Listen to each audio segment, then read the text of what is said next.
Welcome back to the channel. I'm Namomba.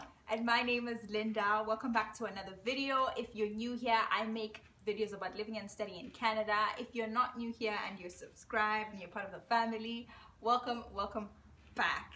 So in today's video, we're going to be talking about our university experiences in Canada, as well as life after graduating in Canada. So if you guys are interested in hearing a bit more about that, keep watching. Okay, so the first question is, what did you do in high school to prepare for university? And what advice would you give to high school students considering studying abroad for university? Okay, those are a lot of questions. Yeah, okay, let's start with the first one. What did you do to prepare for university in high school? What did I do to prepare? Well, I studied hard. One thing about you. Okay, this is the truth. No, okay, I'm listening. I didn't think about university when I was in high school. Oh, okay. All I did was study to get good grades, honestly. And that's because my mom was like, no, Mama, you know, just die a little and then you go watch TV and you have your phone. I was in boarding school, by the way. Okay. So yeah, honestly, I was just like, okay, I just gotta get good grades. And then I didn't know what life would be after that. Like you didn't plan for I didn't plan for it, okay. as like most people do, you know? Yeah, I did. I planned for it. So I went to a high school that honestly, I think that's their brand. Like, okay. If you go to this high school, you will go to a university or college abroad. Okay. Like that's their promise. Okay. So I kind of had to, you know, like follow through and understand, like, okay, what do I need to do to prepare for university abroad? So I mean, I kind of did the same, like get good grades. I think one thing that was important was like be involved on campus, so you have something to write, like in those applications. Right. You know, sometimes they'll ask you questions like, oh, give us a time when you like showed leadership or something like that. So we kind of had to prepare for those kinds of questions. So we were kind of trained for it, I would say. See, that's one thing I wish my high school did. But you still got in. Like that's the thing, is like I feel like sometimes my school was so intense that it was so unnecessary. Like, you know what I mean? Like you don't need to be that intense. I felt like it was a bit intense. Right. But again, it's their brand, so they had to. Hey, we still made it. Yeah, like we still made it. We still made it. It doesn't even know how intense it was. Right. Okay, so the second question was, what advice would you give to other high school students considering like studying abroad for university? Okay, so I think the first piece of advice I would give would be think about what you're good at. What do you want to study? What do you want to major in? I think for me, I thought I wanted to study economics, but honestly that was because most of my siblings studied economics, and I thought it was, you know, would like financially would reap good financial benefits where the money resides. That's what I was thinking. You know, but then when I look at like the courses that I was really good at in high school, because unfortunately my high school didn't provide business courses. The only business-related courses they provided was accounting, which I enjoyed, and for the most part I thought I wanted to study accounting. And I initially did want to study accounting, but when I came to UBC I realized that I had applied into Faculty of Arts and not business. But my thought was, oh, I could easily just like, when I get there, I'll easily just switch. Oh no, I'll double major. I'll be able to do double major, but I couldn't. The only thing you can do at UBC is major in economics and then minor in commerce. Yeah, you know, actually that's a good point. Is like, I feel like, I don't know if it's the same, but even for me, like SFU has faculties. Right. So I feel like they kind of already want you, even at a high school level, to know what you want to major in. Right. So, which is I mean, it's a bit difficult if you're in high school. Like so many people don't know. Yeah, exactly. Or like what you were saying, you didn't have business courses, so how would you know for sure like what you want to major in if you haven't tried all the different like subjects, right? So, yeah, I don't know. I think talk to friends and family who are like in different professions. Ask them about what they enjoy about those jobs. even your parents, you know, some people have parents that are, you know, working in different professions. Ask them why did they study what they studied? What did they enjoy about their job? We didn't have a career advisor in high school, so right. We did have sort of like career talks in like grade 12. No, at least they didn't help me. Yeah. No, yeah, I think it depends, honestly, because we had one, but I think he was more focused on just like making sure you get into the school. Right. I think his thinking was the same, as in more like put your foot into the door type of thing, and then you can switch around once you can. But yeah, I think usually SFU or like Canadian universities kind of want you to know exactly which faculty you're interested in, which can be a bit difficult. I mean, they say like first year is the time to like explore, right? So first year, like I think in the Faculty of Arts, you're taking literally like any course. Like I remember taking political science, philosophy, which I dropped. No, but so what I mean is like you're still in the faculty, right? But are you not like restricted to that faculty? Like you can't really explore in the Faculty of Science if you've already applied into the arts, and you know what I mean? Like what if you really want to go into the science? But I guess at least they give you that option, because I know for like, I could be wrong, but universities back home, I think once you like go into it's way straight, right? Stricter. Like you can't really like take courses. Like I think first year, like I said, I was able to take like political science courses even though I was studying economics. I knew I wanted to major in economics. Actually, first and second year. Because you only you declare your major at UBC in your third year. So first and second year was like a time to explore, but for me, I could not explore because you because you wanted to check out accounting and stuff. Well, I wanted to check it out because I couldn't. Well, I knew like financially I couldn't just take any course. I had to have the prerequisites for me to be able to apply to apply into the economics program. So I took those specific prerequisites for the economics program, and so I couldn't really like explore. I mean, I did have some electives, but I had to make sure that I had like prerequisites for the economics program. Yeah, okay, yeah, no, I hear that. I think the reason I say it's a bit difficult because compared to like the US, I feel like it's more liberal. Anyways, I feel like we're going on a tangent.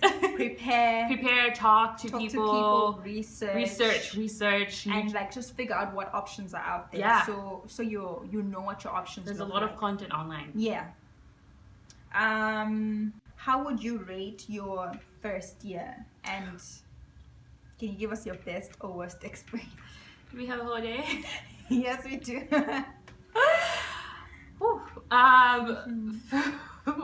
Let's talk about worst. Let's start with worst experiences. Okay, so I remember.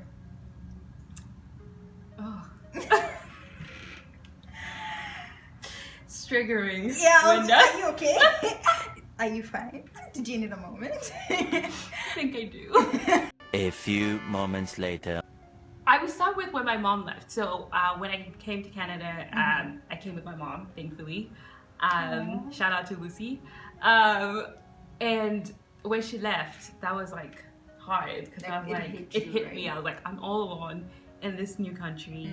And for me, what was even harder was I had, because of visa delayment issues, I missed the first term of the first year. So I started UBC in January, which is like second term. And so by then, everyone else had made friends. Everyone knew where to go, like, you know, direction-wise. And I was there, like, my first day, like, I think in January, I was like, where is the Buchanan building? Buchanan building is like this famous arts building, well, the Faculty of Arts building at UBC. You can Google it, or maybe you can show a picture. So at UBC, technically, no one starts in the winter term, like. Well, there are a few people who start, like for me, right, who had visa issues. But for most people had jump start, which I missed, which I was so sad I missed. Yeah, and jump start, that one is pretty cool. Like I didn't go to UBC, but I heard it's. Yeah. So it's a that was even harder. So I think my mom leaving and me just being by myself, with people who had already had friends around me. And just navigating everything. And the other worst experience was my first midterms. I failed all of them. Yes. All my midterms. I was taking 4 courses. The first is always hard though. It's always hard. It's always hard. And I felt like I was such like a failure, like I was disappointing my parents, you know, who were spending and sacrificing so much. But you know, I had to, I think that moment was like, okay, I had to realize that what worked for me in high school, like I guess my study technique, was not working or serving me in university. Right. And I think what made the transition even harder, there are a lot of things that made the transition harder, but There were a lot of things, but I think I come from like the university, high school or education system in Zambia. We're not taught to like think critically. We're not taught to like go research on a topic and write an essay. You know, it's all based on like, there's a lot of like memorization. And so for me to come and be told to go and research on a topic, I was like, what? And also, like you want me to find the answer, right? You want me? You don't want me to just like, because like, I can read and then like regurgitate the whole exactly thing back to you. No, I know what you mean. And also different. just like learning how to like use my laptop, right? Because like we had an option. true. We had an IT option, subject option in high school. But of course, like I didn't like IT. I wasn't interested then, so I didn't choose it as an option. And I'm sure it was like a computer. Yeah, learning. exactly. Like, it's not like you had a laptop. Yeah. Right. So I wish, I guess my high school could have done better in that area, and hope they do better in that area now. I think that would have definitely helped. But yeah, those are some of like. Yeah, no. Actually, I relate to all of that because, especially the laptop thing. Like, yeah, I remember. I actually spent the whole like degree writing down my notes. Like, and I would see people, like, typing, and I would be like, it reminds me of that meme. Have you seen that meme where they like when the MacBook students like, and then they start like, It's gonna be so bad. Okay. like I always used to just be like, wow, you can listen and type, but like I tried honestly. Eventually, I was like, you know what, stick to what you know. Grab a piece of paper, get a pen. You know what? And write down. You your know what's notes. funny? My first is like the first time I had to write my essay, I literally wrote it down first on paper, and then started typing it. Because I was so used, like my thought process was like put pen, and so I remember like if I that's was how doing you do research, like found something to research, wrote the whole thing down, and then started typing. No, I know so what much you mean. time. So the next question is, how did you learn to adjust to Canadian culture or Vancouver culture? What is Vancouver culture? That is the question. Guys, Vancouver doesn't have a culture. No, it doesn't really have a culture. It's like a mixed pot of like different, you know, people from But different that's the backgrounds. Oh, that's fair. That's true. I don't know. Vancouver doesn't have a culture. Well, adjusting. Like, to okay, wait. So, for example, like how you were saying, you came in the second semester when everyone was already like sort of adjusted and stuff. Like, how did you? I mean, that's different from Canadian culture, but like, what steps did you take to sort of, you know, like immerse yourself into the campus and get to know people? Yeah, I think, well, as an introvert or an extroverted introvert, it took a lot for me to like go out and join clubs, and also just like find friends. I mean, you had like it's I don't know about you, but it's really hard making friends in university. You Absolutely. You have friends for a specific project or in a class. Then you have this person who you sit next to. You have these conversations. You probably meet to, you know, do your homework assignment. But then after that course is over, it's like that's it. That's the end of our relationship. But I was really fortunate enough that I had a really close friend of mine now on my flow who sort of like took me under her wings and just like helped me, you know, with like navigating campus and just like coursework and even just like informing me about the different clubs on campus. One being the Africa Awareness Initiative Club on IUBC. And so I started attending, or she would like invite me for the events, and so I met different people, mostly from the African continent there. People from Zambia. I'm from Zambia. Shout out Southern Africa. But the reason I was laughing is because my experience was a bit different. So I agree with like you meet people for specific like seasons, right? But it's harder to make like long connections, like long-term relationships. Yeah. So I think because I struggled with that as well. Okay, so by the way, I went to SFU, Simon Fraser University, and I remember went to University of British Columbia. So two different the better schools. University. The better one. I'm not even gonna debate it. UBC is better. If you come to Vancouver, go to UBC. Don't waste your time and go to SFU. But SFU has good scholarships. Anyways, that's a conversation for another day. But basically, I did the same. I had someone who was older and had been around, so they kind of showed me around and introduced me to their circle and that kind of stuff. And so like I think that helped me also kind of immerse myself a bit more.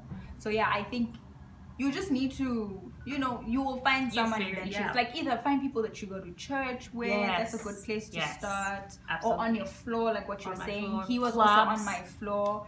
Student clubs, volunteering. Yes, absolutely. Yeah, just those different things where like just find something you're interested in. Oh, and roommates too. Oh yeah, and roommates. Yeah, so this is why UBC is better than SFU. I know we're really regressing, but this is very important information. So at UBC, they have like roommates, right? Like you have a roommate in your first year. Well, yeah. I mean, there are some rooms that at some point they're shared, and then there's also like single accommodation rooms. Whereas at SFU, you never have roommates. Like each person has their private. Yeah, that's why like it's so hard to make friends. I think that's one of the reasons. Even in first year, like I had my own private room, so I only meet people like in like the lounge area or like in the washroom, but it's like these are just like small places where you're not going to hang out there the whole time, right? So I wish if I had a roommate, I think it would have been easier, because then if you have a roommate, they can introduce you to other people, and that way. I did have a roommate, and I'm sorry.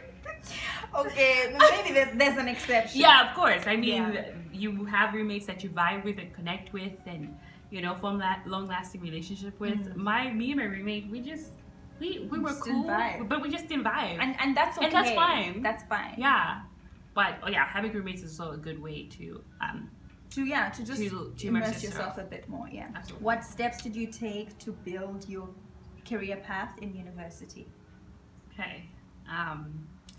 So I think in first year I volunteered quite a bit. I think I was advised that's the best way to sort of build my resume. And so I volunteered as much as I could. And then after that, I was also, motivated or advised to apply for on-campus jobs. So UBC has this program, I guess, called Workland, and it's basically where you work part-time on campus. So you can work it up to 20 hours a week on campus. And so I remember my first job ever in Canada was at a daycare. Oh, everyone does that job. Yeah, I think it's similar to, I think the SFU one is the call center. Do you guys have a call center? No. Yes, we do. But okay. Yeah. We don't have a daycare. No? Again, this is why UBC. Anyway. Yeah, so apply for on-campus jobs, and also off-campus jobs as well. You don't have to restrict yourself to on-campus jobs. I think for me it was easier because I lived on campus, so it was just so much easier to also work on campus as well. And then I also found out about the co-op program, arts co-op program. Shout out to UBC Arts Co-op. And basically co-op is also a program where students get to work for, I guess it depends. Some people different companies work up to 8 months, some of them a year, but I think for the arts co-op you have to do 3 terms of 4 months. So each term has 4 months. And so you basically take time off school, and it's a requirement that you have to at least have a work term within the school year. And so school years here are from September to April. And so I applied for that program, got in, and worked at a department at UBC called the Center for Community Engaged Learning, and then went on to also intern at Van City, where I met Linda. Oh yes. Wait, so that was your call? It was an internship, but it could also be converted to a Oh, as a so call. you counted as a call. That was counted as a call. Oh, so you did 3 calls? I did I did 2, and the one on campus at UBC I spent 8 months. Oh, I Yeah, see. so So then you then I did 4 all months. 3. Yeah. Right. So Okay. Yeah. Oh, I didn't know that was your co-op. So I did the same thing. So SFU also has a co-op, but what I wanted to add is that I didn't get a job through the co-op thing. So how co-op works is different companies, or at least the SFU one, I don't know if it's the same for you guys. If you apply for the co-op program at SFU, they then partner with specific companies that are hiring for those like different positions. Oh, okay. But so once you go through the co-op program, you then have access to these jobs. Right. So I applied, but I couldn't get anything. Like I saw some bank jobs and all of that. But then what I did is I was like, okay, I could see that someone was coming close and I still hadn't like secured like a co-op job. Mm-hmm. So I started looking for opportunities myself. Right. And that's how I came across like the same internship that you and I did. Mm-hmm. I did have the option to make it a co-op, but I was kind of just like so mad at them. I was like, I found this by myself. Like, Oh, so you did ways. enroll into the SFE Arts? Yeah, so I did the co-op co-op program. Yeah, Oh, so I really? did the training, Oh, everything. Like okay. what I'm trying to say is like, do it. Even if you don't find a job, it really helped me to sort of understand like the Canadian workplace culture and like how to apply resumes, interviews. They really help you prepare for that stuff. Absolutely. And I felt more confident like applying to all these different jobs. Right. I didn't get a co-op in the end, but I was still able to secure an internship from like the skills I learned in that program. So Right. I really think it's a good Well, co-op is a different ball game on its own, right? Yeah. So I think for you, I also I think remember applying to like 17 jobs and only having like 2 interviews from them. But I think that experience helped prepare me for like applying for jobs after graduation. Yeah. Because I had experienced all that rejection through co-op and also learned how to interview skills and also resume. Yeah, you've kind of had practice. I've had lots of practice, and so if you can, co-op is by no means perfect. I think there's only so much that they could do. True. And also there's only so much that we could do as well. Yeah. And we also have to, I guess, address Do you mean like when you're applying, of course you're coming from a different culture, so there are other things that you just like sort of like the intersectionality of like who you are while you're exploring the job market. Yeah. Absolutely. Yeah. No, I know what you mean. And like actually I even saw like we actually did this in one of my econ classes where like if you change your name to like a more, I don't know, Western sounding name. Right. So like like my name would probably get more callbacks compared to like Namomba's name. Absolutely. So those are the things that you also have to deal with. Like keep that in mind because you might not be getting callbacks, not because you're not good enough, but it's just they're discriminating, to be honest. And one thing I learned also, like Linda, you have to be proactive even whilst you're on co-ops because not all jobs are posted through the co-op portal, right? So you have to be proactive, use your LinkedIn, use your networks, like the people that you're volunteering with, let them know. Even your professors as well. Absolutely. Like they can also put in a good word for you, so you could get like an internship. They might know someone. Yes. You could also even get an internship in like some of the departments. Yes, sometimes. Like that's what I did. That's what I did. Yeah. I worked at UBC. Yeah. I mean, not in my specific like economics department, but it was a department. Same. I think we did the same because I also worked. Most of my part-time jobs were on campus because again I lived on campus, so it was easier for me. But yeah, even outside, like off campus, there's always jobs. You just have to look in the right places and use your network. Yeah. What is your advice for just anyone who's watching, like for university life or just life after graduation or even like high school? Just like your last words of advice. Yeah. I think for me, one thing that I did when I first started university was to pray to God to give me good friends that I shared the same values with, friends that were determined, that were focused, that wanted to thrive and succeed and also challenge themselves. And thankfully God came through. That's actually a good prayer, can I just say? Yeah. I definitely didn't pray for that. So anyways, that's a very smart move. Yeah. Yeah, so I'm like, God blessed me with such like amazing, talented, smart, independent, all those wonderful adjectives, insert them in, friends, and I'm just so grateful because they've inspired me and driven me to just go for things, to to apply to the jobs, they've helped me even make tough decisions. They've just been a huge support and inspiration, and I wouldn't have asked for any better friends. So definitely surround yourself with the right crowd. Yeah.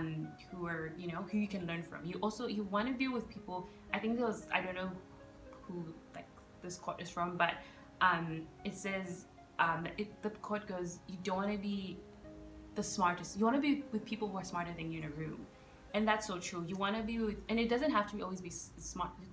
It doesn't have to always be like intellectual. Yeah. Just surround yourself with people ahead. who are like different. Yeah. Because it will open your mind up so much, and it will help you see life from such a different lens. And I'm just so grateful that my parents were able to send me here, to Canada, to come to UBC, because me learning about different cultures and different belief systems and different religion has just opened up my mind, and I'm just so more. I think I see people more from a holistic point of view and not from just like a single mind or point of view, and it's just transformed my life anyway, to the least. So yeah, surround yourself with good people. Pray if you do pray, or believe in a higher power. And also, I guess, for advice for after graduation, but even like, you don't have to wait till you graduate. You can start saving. I'm going to talk about saving. Start saving now. Start investing now. You don't have to be, working a full-time job to save, to invest. Yeah, put it into It's so practice. easy now. Yeah. You can save that $20, and it could be like, okay, you know what? I spend $20 on this meal. I'm gonna meal prep instead and save this $20 or coffee. Or coffee. Coffee. I was about to say coffee.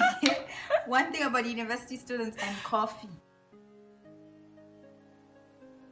Like a meal you can save. Invest, do your research though, but also know your values. Know what your values are. Know what you stand for and will not stand for. Yeah. Don't like just go with the crowd. Know like who you are, what you believe in, so that absolutely you can, make decisions that align with your values, basically. And be kind to yourself, and be patient and explore things, challenge yourself. Yes. Love yourself and be the best version of you. And read a lot as well. Yes. Read, save, invest. Love yourself, love others. Yeah. What else? I think that's all. Right? Yeah. Obey your parents. Explore, guys. Have fun. Explore. But make know the next what? 4 years Know of your limits life, as well, okay? Know your limits. And that comes back to like, yeah, exactly. It comes to like knowing yourself and knowing your values. Like, explore, but like you can, but also. So we come to the end of the video. Thank you so much for watching. And as usual, don't forget to subscribe. Like, comment, and share. What she said. And share. And where can they find you? So you can find me on Facebook. I am Namomba Shaputu. Shaputu spelled SHAPUTU. And as well as on LinkedIn. Yeah. Namomba Shaputu as well. Yes. On LinkedIn. On LinkedIn. Yeah. Feel free to reach out. Happy to connect. Such a LinkedIn thing to say. Bye. Bye.